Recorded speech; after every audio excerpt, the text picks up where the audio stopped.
Hey, morning, everyone. So, yeah, thank you for coming this morning. So we'll make a start just now. For those that don't know me, my name is Tony Robertson. I'm a member of People's Health Movement Scotland. I'm also an academic at the University of Stirling. I've probably emailed you several times over the last few weeks, so thank you for coming along. So there's a few kind of logistic things just to cover first. Before we get to our first a couple of keynotes. So one's a recorded one from a colleague in Australia. Then we have Kat Smith as well, who's going to give sort of the in-person keynote for us. So yeah, we have access to the whole of the ground floor space today on the venue, so feel free to use it as you see fit, obviously within reason. There's also an outdoor space, which I think they said they would open up just across the way. So if you want a break outside, you can go and sit in that space as well, of course. The toilets, I think most people have seen already, they're just as you came in the main door. If they're busy, there's also one up the stairs as well, but just be aware that there's sort of hot desk and co-working space upstairs, so people will be working as well. So we set up a stall at the front of the room. Again, I think you'll have seen that. It's got PHM materials, but also other people have got things they've left there, books and other materials to look at. So please go and have a look at that before you leave. We've got this message here just about to donate. There is a QR code out there if you do want to support the activities of PHM. There's also some books out there, the Global Health Watch 6, which if you'd like a copy, again, there's a recommended donation of £10 if you'd like a copy of one of those to take away. If you want to use the Wi-Fi, if you're in this room, I think it's event space and the password is event space, all lowercase. I think if you're in the canteen, it's canteen 1, I think. But there's a sign out by the teas and coffees, which again, help yourselves to the teas and coffees. There's lots there for people to use today. So I think everyone has a copy of the schedule on their seats. We'll try and stick relatively to time as best as possible. We're already 10 minutes late, so in traditional style of these kind of things. But we'll try and pull that back and we'll finish on time. A big thank you to the Edge Fund who supported today's event and also contributions both financially and people's time and their energy from lots of different people. And many of them you'll meet at the roundtable sessions in particular. So the idea of today is a combination of talks and then also small group discussions. So hopefully it's not too long spent up here and kind of these kind of conversations. There's kind of Q&As as well and lots of hopefully discussions. People can stay for as much of the day as possible. And then after those group discussions, we'll come together to try and summarize what the kind of key points are. I am recording the sort of keynote sort of sessions, but we're not recording the group sessions. And of course, we've got post-it notes and other ways of trying to record that, and we'll try and digitize that after the event.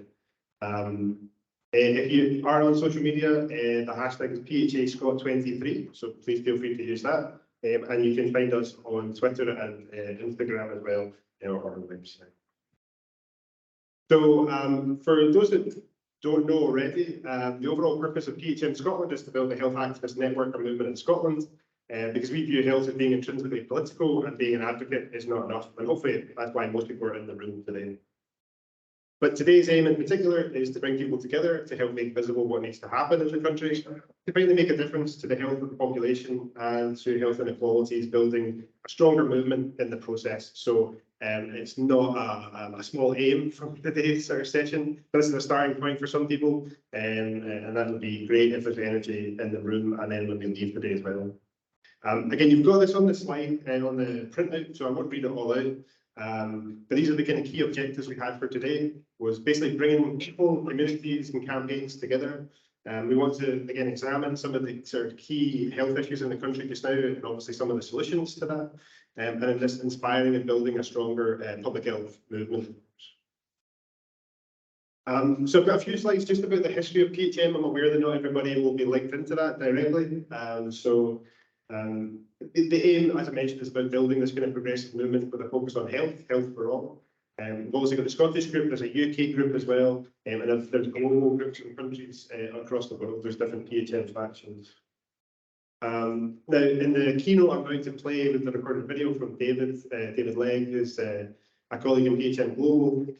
One of the kind of key activities, and he will mention it, is about people's health assemblies like this one, but at a bigger scale. So since 2000, there's been 5 different people's health assemblies run by PHM Global. The next one's coming up in December in Medellin in Colombia, with other kind of events in other parts of the country as well. So there's kind of, again, a build up towards the end of the year in terms of the people's health assemblies. There's a number of different kind of global campaigns as well, and that's why we've got David here to present, particularly on the global aspect. The big things that a lot of the work has led towards or focused on is about the right to health. Universal health coverage for many countries is, of course, a key facet. That doesn't mean that in Scotland we're not kind of unique in any way, because although we have universal health coverage, we're of course dealing with a lot of privatisation and pressure on that. So we are kind of tapping into that as well. And a lot of work as well around gender and reproductive justice in many of the countries in the world, and that's been a big focus for PHM Global.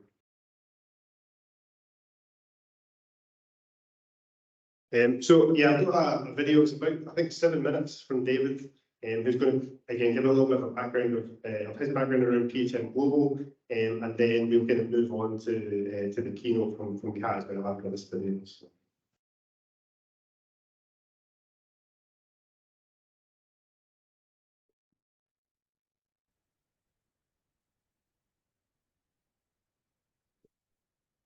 Dear comrades, greetings from chilly Melbourne, and thanks for inviting me for the opportunity to be with you today.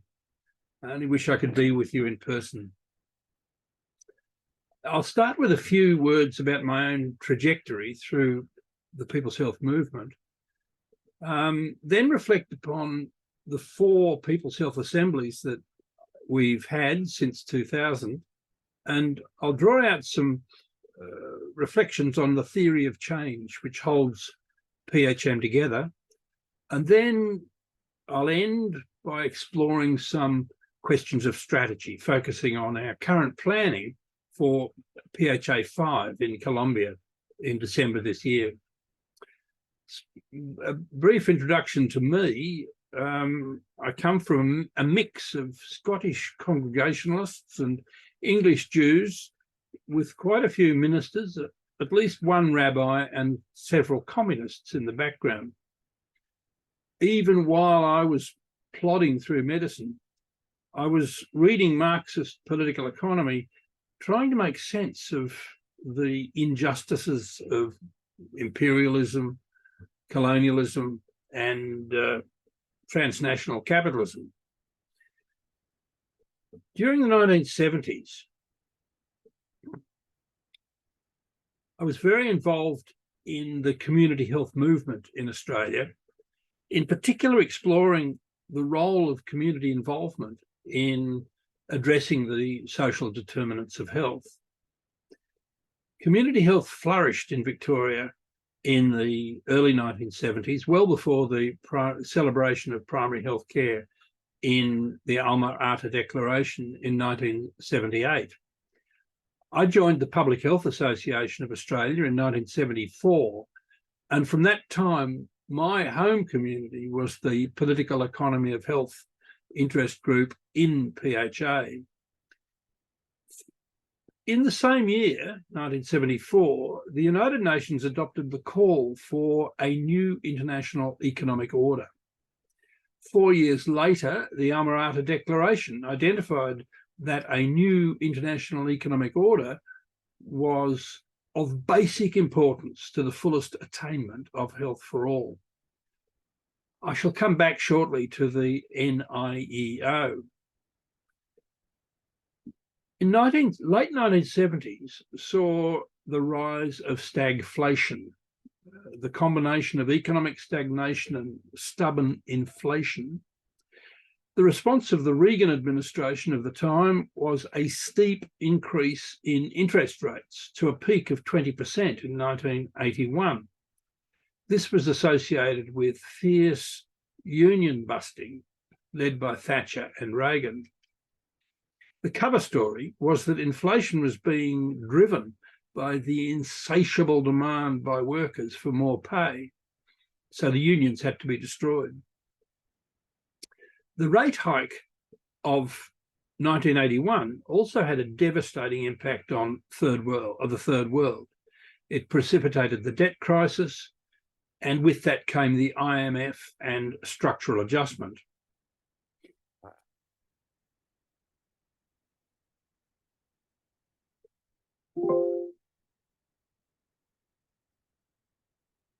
One of the researchers who demonstrated most clearly the impact that structural adjustment was having on people's health was David Sanders, who was working in Zimbabwe at the time. In 1986, David published The Struggle for Health, which set out clearly the impact on health of structural adjustment and located the health consequences in the broader political and economic context. The second edition of of the Struggle for Health, long awaited, was just launched 1 month ago, and that's thanks to Wim and Barbara. David was an inveterate networker, increasingly so after The Struggle for Health was published. And in 1991, David and a number of comrades organised a landmark meeting in Nicaragua, which brought together health activists from across the global south. Among the familiar names who participated in that meeting were Mira Shiva, Zafrullah Chowdhury, and Maria Hamlin Zuniga, as well as David Sanders. The participants from that meeting resolved to form a new organisation, the International People's Health Council. I joined IPHC 3 years later, partly because of an analysis which I had circulated of the World Bank's 1993 report, Investing in Health. This was a slick but devious publication which sought to present structural adjustment as health promoting and laid the foundation for what we have come to know as universal health coverage. From 1997, the IPHC joined with a number of other progressive organisations to plan for a People's Health Assembly. In 1977, the World Health Assembly had promised health for all by the year 2000, but it had not delivered. And so a new social movement and a new People's Health Assembly would be needed to drive the promise of health for all. The first People's Health Assembly was held in December 2000 in Gonasthaya Kendra in Bangladesh. It was amazing. I wish I had more time to describe. A critical part of the program were the small group sessions, and the plenary devoted to developing the People's Charter for Health. This one here is a picture of a small group session discussing the Charter. This is a plenary where people have queued to have their say in the plenary about how the Charter should read. And this picture is the adoption of the Charter. Okay, so David kind of mentioned obviously some of the activities there. There's a number of different things that are happening globally, nationally, and locally, from lobbying and advocacy at the local level up to kind of national level kind of activity in the same kind of sort of realm. So the IPHU that David mentioned, the Global Health Watch, which again we've got copies out there. So lots of activities going on. In terms of PHM UK and PHM Scotland, again, a number of different activities we've ran since 2014 when we kind of got together. So again, there's a list of some of them here. I have these slides will be shared kind of after the event. So if you want to kind of look for some of these, again, you can go to our website, you can download a lot of these materials. One of the more recent ones that just came out in the last kind of week, and I think it was, I think they kind of announced the result of the tribunal was a People's Health Tribunal that PHM UK and others are involved with, particularly with a focus on the oil and gas industry just now. So have a look at that if you would like. In Scotland, some of the kind of key things that we've been involved with is creating kind of alternative manifestos, particularly in the run-up to general elections. We had one in 2016, using a participatory approach to developing the manifesto, and in 2021 we renewed that. Again, there's copies out at the stall, the table at the front as well. If people would like a copy, so again, you can get them on our website. Other things we've done, we've run hosting events back in 2017. We've been involved with the Declaration Health and Human Rights Festival and the Edinburgh Justice Festival, both obviously in person and online events, and particularly during COVID times.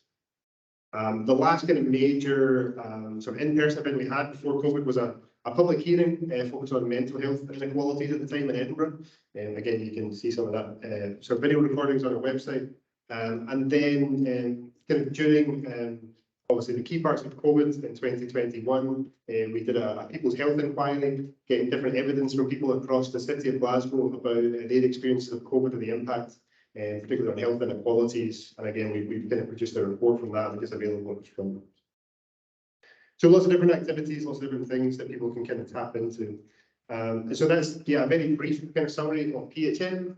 And again, I send you online to kind of get that material or speak to the PHM people here in the room today as well if you'd like a bit more information.